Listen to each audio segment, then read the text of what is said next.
वो तो खुद ही पता चल जाना टेस्ट देने के बाद कि कैसा गया। सही।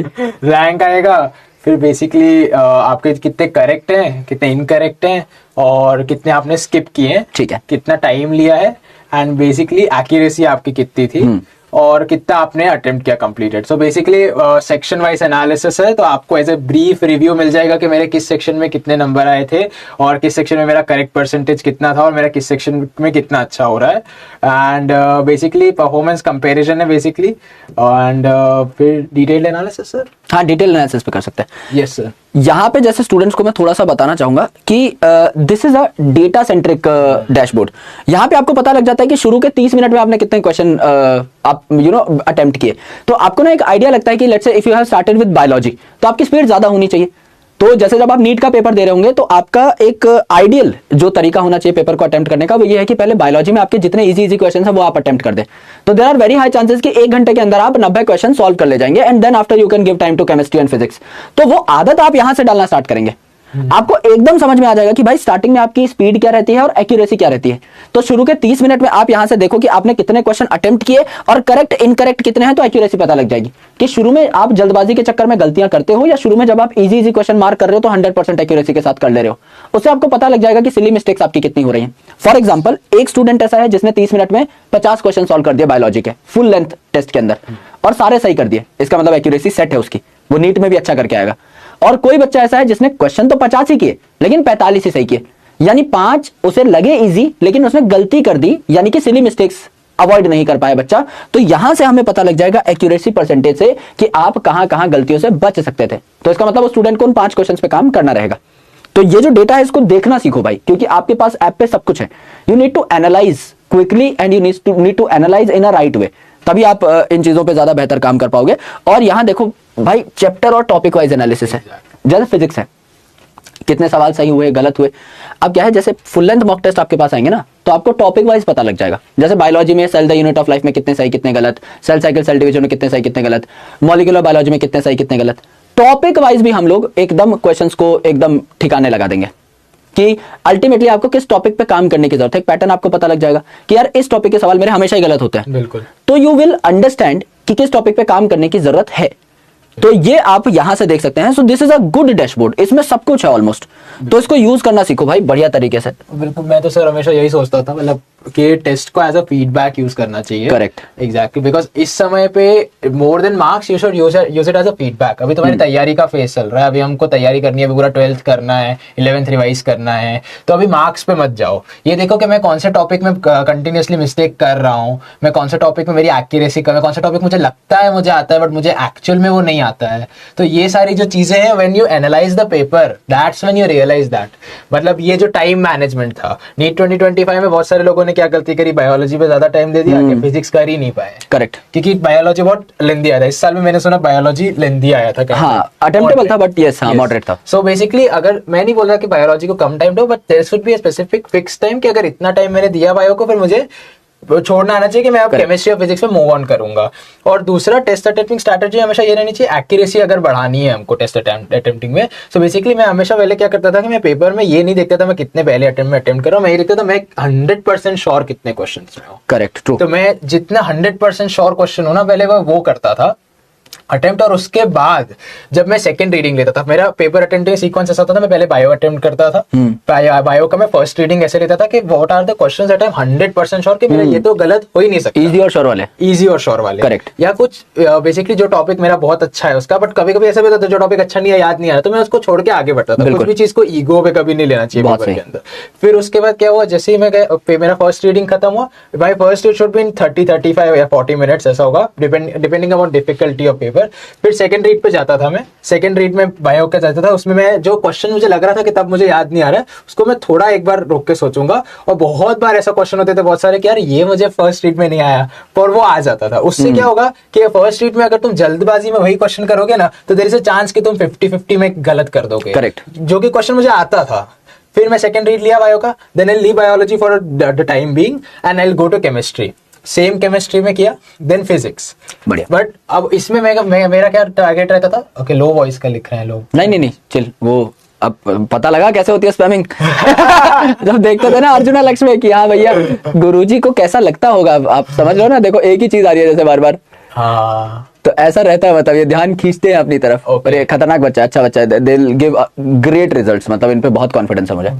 मैं हमेशा बोलता हूँ ये जो बैच आया है बड़ा खतरनाक है। आपका भी अच्छा था। हाँ सर। पर ये मैं हमेशा बोलता आया हूँ, मतलब 11th में भी देवर इन अर्जुनास, तो मतलब बहुत खतरनाक इनकी परफॉर्मेंस थी और इस बार भी अच्छा कर रहे हैं। 11th के बारे में मतलब आप बता दो थोड़ा, क्योंकि इनका कोर डाउट वही है, वरना मुझे जीने नहीं देंगे आज। हाँ 11th का बेसिकली बैकलॉग का डाउट है, मतलब इनका ये 11th वेस्टेड कि एकदम। अगर आप एक ऐसे स्टूडेंट होते जिसका 12th में 11th 12th दोनों करना होता, यस, तो स्टूडेंट्स के लिए समाज को क्या संदेश होता फर्स्ट आपका? ऑफ ऑल अभी 12th पे फोकस करो। मैं नहीं बोला 11th मत करो, बट 12th का बैकलॉग मेरा नहीं बनना चाहिए। 12th मेरे हाथ में है, 12th मेरे को अभी बहुत अच्छे से करनी है पहले।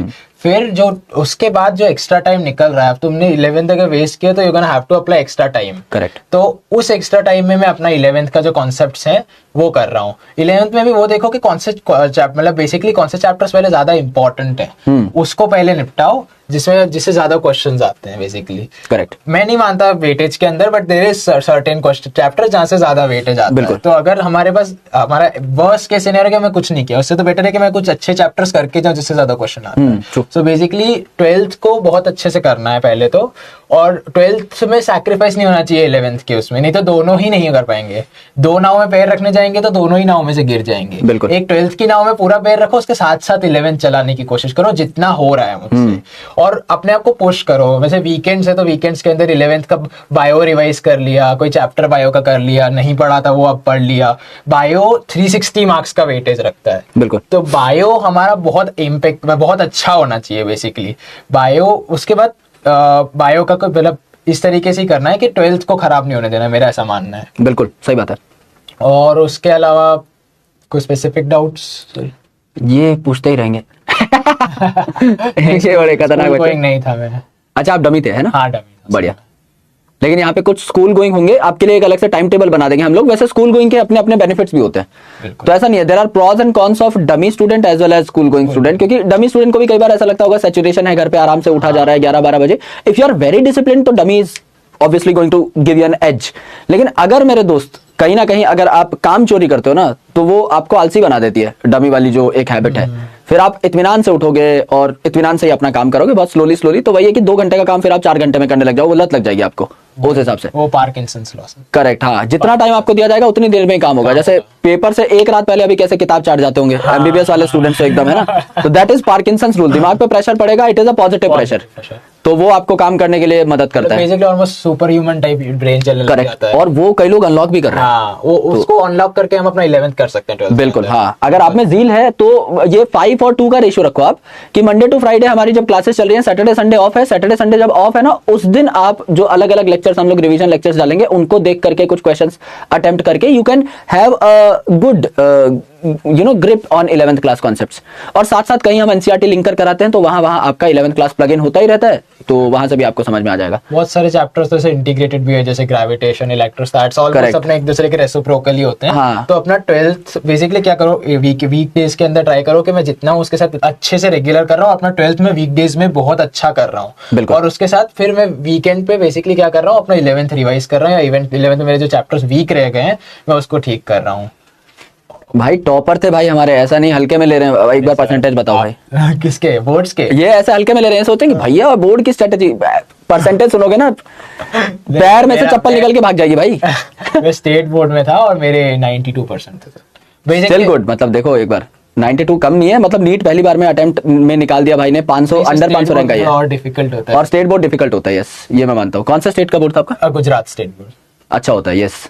सो बेसिकली बोर्ड्स की अगर तुम पूछो तो बोर्ड्स की मेरे हिसाब से कोई अलग तैयारी नहीं होती है। If you have a very good command on NCERT, तो बोर्ड्स वाले एनसीईआरटी ही फॉलो कर रहे हैं। वो लोग कोई अलग से मंगल ग्रह से किताब नहीं लेके आ रहे सर। बिल्कुल। तो बेसिकली वही कि अगर तुम्हारी एनसीईआरटी पे ग्रिप बहुत अच्छी है तो तुम बोर्ड्स कर ले जाओगे। बोर्ड्स का समय अभी तो तुम्हारे देर है, उस समय में मैंने बोर्ड्स के समय को एक इस तरीके से यूज किया था कि मेरी जो एनसीईआरटी जिस चैप्टर्स की, मतलब बायो में तो मैं एनसीईआरटी ही फॉलो करता था, तो बायो में मेरे को कोई तकलीफ नहीं था। बोर्ड्स में मैं जो एनसीईआरटी में पढ़ा था मैं वही लिख के आया था। बढ़िया। बाकी मैंने केमिस्ट्री और फिजिक्स में क्या यूज किया था कि फिजिक्स के कुछ चैप्टर होते हैं जिसकी एनसीईआरटी पढ़नी चाहिए फॉर नीट, जैसे वो ब्लू बॉक्स भी आता है एक अलग से इंफॉर्मेशन वाला। एग्जैक्टली। तो मैंने उस समय पे वो सब किया था, तो वो जो नीट में भी हेल्प किया। फिर जैसे मैंने केमिस्ट्री के अंदर क्या किया था, उस समय पे मैंने अच्छे से मतलब फिजिकल की एनसीईआरटी भी पढ़ी थी। मैंने फिजिकल की एनसीईआरटी पूरे 2 साल नहीं पढ़ी, पर मैंने बोर्ड्स के लिए वो पढ़ ली। बढ़िया।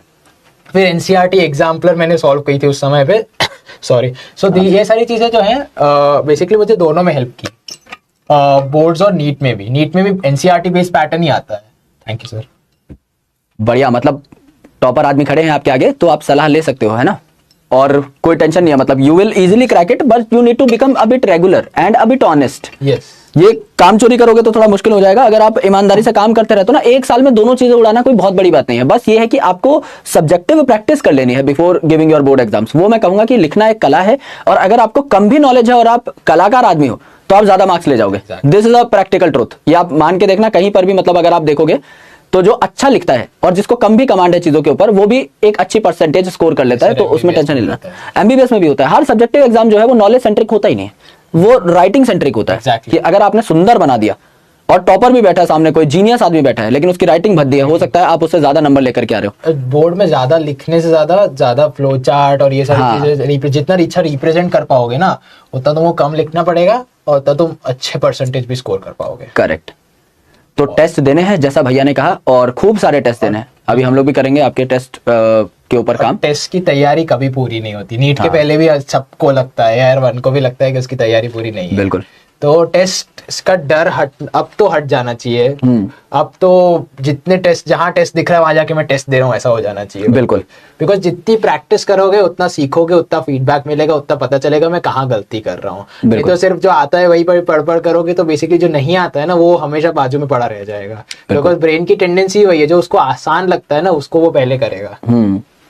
और एक चीज, एक जो इनको भ्रम है वो ये है, मतलब ये एक जगह ना टिकते नहीं है। बिल्कुल। इनको मतलब एक रिसोर्स पे टिकना चाहिए। तो आप इनको बता दो, जैसे आप भी हम लोगों से, जब मैं लक्ष्य में था उसी टाइम पे आप पढ़े हुए थे, मैं समाप्ति मैम, हम सारे टीचर। मैं आपसे सर अर्जुना में भी पढ़ा, आपसे लक्ष्य में भी पढ़ा। तो इनको एक बार बता दो भाई कि हमसे बाहर कुछ नहीं जाने वाला है, वरना इधर उधर कहते हैं sir which book, which extra lecture.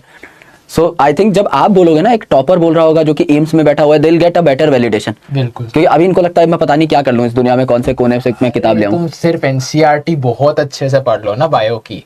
Bio में मैं खुद बोलता हूँ, मैं क्लास के नोट्स और एनसीईआरटी, उसके सिवा कुछ क्वेश्चन प्रैक्टिस करी जो क्लास में कराई और थोड़ी थोड़ी उसके अलावा मेनली मैंने एनसीईआरटी पे बहुत फोकस किया था। एनसीईआरटी को बेसिकली मैंने इनिशियली बहुत बार पढ़ा था, फिर आखिरी में मैं क्या करता था, एनसीईआरटी बेसिकली मैंने नई खरीद ली, बिकॉज ब्रेन को आदत हो जाती है वही सेम पेज देखने की। तो वो और मार्किंग्स लगी हुई होती थी। यस। तो मैंने एकदम कोरी एनसीईआरटी खरीदी एंड आई थॉट कि मेरे को अब नीट का पेपर बनाना है और धांसू पेपर बनाना है। बहुत शानदार। तो मैं एक एक चैप्टर को 3-3 4-4 घंटा लगा के, उससे ज्यादा भी कभी कभी लगता था जो बड़ा चैप्टर हो तो मैं सोचता था कि मैं इसमें से ऐसा कैसा क्वेश्चन बनाऊं कि अगर मैं पेपर लिख रहा हूं तो मैं कंफ्यूज हो जाऊं। बहुत शानदार। I do this quite often कि मुझे जो लग रहा है वो क्वेश्चन बनेगा ना, और ये प्रोबेबिलिटी भी होती है। ये ऐसा ही क्वेश्चन आता था और वैसा ही आता था। यस, ये होता है क्योंकि आप एग्जामिनर, जब आप मतलब पढ़ लेते हो ना किताब को 10 बार, आप एग्जामिनर के माइंडसेट से सोचना स्टार्ट कर देते हो। और आप एक हैबिट देखना, जब आप क्वेश्चन बनाते हो ना, आप उन चीजों पे ज्यादा बेहतर क्वेश्चन बना पाते हो जहां आपको फोमो होता है। तो और वहीं से क्वेश्चन उठ के आता है और वहीं से गलत होने के चांसेस होते हैं। अगर आपको फोमो है, डर है कि यहां से ना आ जाए, आप भी वही बना रहे हो, तो ultimately it is getting revised. So ये एक बहुत अच्छी स्ट्रेटजी है। मैं जो किसी किताब को पढ़ता हूं तो मैं उन चीजों पे ज्यादा मार्किंग करता हूं जहां मुझे लगता है कि भूलने का डर है या ये चीज मेरे लिए नई है। तो वो एकदम हिट करी जब भाई ने बात बोली, this is a concrete thing जो कि आप कर सकते हो किताब के साथ। ये तो करना ही चाहिए। उसमें टाइम लगेगा, उसमें फ्रस्ट्रेशन होगा, उसमें ऐसा लगेगा कि आई एम वेस्ट। मतलब वैसे बहुत सब, मुझे तो बीच में पहले इनिशियली जब मैं करता तो मुझे लगता था यार ये मैंने इतनी बार पढ़ा है, आज भी मैं पढ़ रहा हूँ, मुझे 6 घंटा लग रहा है पढ़ने में, 4 घंटा लग रहा है, मैंने इतनी बार पढ़ा है तो भी मेरे को देर लग रहा है। बट फिर I still persisted to the process and it help me. जब हमारा पेपर में एक्चुअली में एनसीईआरटी में वो साइंटिस्ट की छोटी छोटी लाइनें पूछ के आई ना, सो आई वाज लाइक कि यार ये तो मैंने सोचा था कैसा क्वेश्चन बन सकता है, तो ऐसा क्वेश्चन आ गया। तो बायोलॉजी में वैसा है। फिजिक्स के अंदर आई वुड सजेस्ट कोई भी मॉड्यूल, सारे बहुत अच्छे हैं, कोई भी एक मॉड्यूल पूरी सॉल्व करना। मॉड्यूल में वो लोग वो क्वेश्चन इस तरीके से बनाते कि हर एक टाइप के क्वेश्चन जो बन सकते हैं ना वो डाल देते हैं मॉड्यूल के अंदर, तो इट्स अ कंप्लीट पैकेज। सो अगर तुम एक मॉड्यूल को, और एक मॉड्यूल में बेसिकली जब भी मैं सॉल्व करता था मैं क्वेश्चंस मार्क करता था कि ये क्वेश्चन मुझसे पहली बार में हो गया तो ए कैटेगरी, ये क्वेश्चन मुझसे थोड़ा मुझे सोचना पड़ा बी कैटेगरी, ये क्वेश्चन मुझसे नहीं हो मैंने सॉल्यूशन देख के फिर किया C category. So when I again solve the मैंने एक बार मैंने जब रिवाइज किया था फर्स्ट टाइम तो मैंने नवंबर में रिवीजन शुरू किया था अपना, बेसिकली बैच में चल रहा था but I started my revision in November, तो उसके साथ साथ ही तो मैं पहले मैं पूरे मॉड्यूल को ऐसे गो थ्रू करता था, बीसी में ज्यादा ध्यान देता था, ए भी मैं कर लेता था बिकॉज सो दैट मैं मतलब वो मसल मेमोरी डेवलप हो जाए कि अगर आसान